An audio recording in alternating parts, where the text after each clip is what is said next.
Welcome back to Caracast, the podcast from Carasoft, the trusted government IT solutions provider. Subscribe to get the latest technology updates in the public sector. I'm Corey Baumgartner, your host from the Carasoft production team. On behalf of Venafi, we would like to welcome you to today's podcast, focused around the updated Certificate Authority Browser Forum standards. Faisal Razak, Senior Product Manager, and Ivan Wallace, Global Solutions Architect, will discuss how agencies should align with the updated Certificate Authority Browser Forum standards to enhance their network security and gain greater visibility over code updates.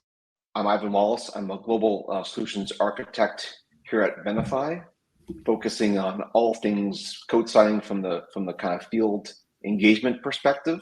Over 25 plus years of cybersecurity experience, ranging from HSMs, key management, and of course, code signing. And my partner in crime on this webinar is Faisal. So Faisal, go ahead. Hey, thank you, Ivan. Good morning, good afternoon, and good evening, everyone. My name is Faisal Razak. I'm Senior Product Manager at Venafi, and I help enable our customer to manage their machine identities and secure their software supply chain. Really excited to be here, and I think, as Ivan suggested, this is a hot and upcoming topic. It goes into enforcement on June 1st, so happy to be here. I have 10 to 15 years of experience of application development and also being in cybersecurity domain. So happy to be here, and yeah, over to you, Ivan. All right, thanks, Faisal, and Faisal will have a good section coming up. So let's dive in. All right. So a little bit about the CAB, or what they call the Certification Authority Browser Forum. Right. Their overall goal is to provide internet security industry standards for certificate authorities and consumers.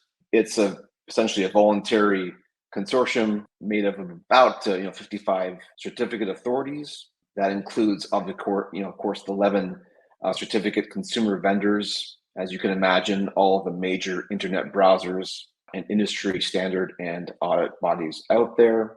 And they develop guidelines, focusing on, for the most part, right?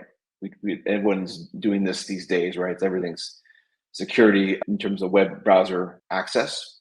So obviously SSL, TLS protocols, right? And of course, the code signing certificates that were really kind of laser focused on this session. Of course, talking about system and network security, of course, of the different certificate authorities. And I think it's going to be important to remember that even though these are guidelines, when you consider the overall membership, I think the CAB forum has the power to make these guidelines happen, as we've seen this over the last few years.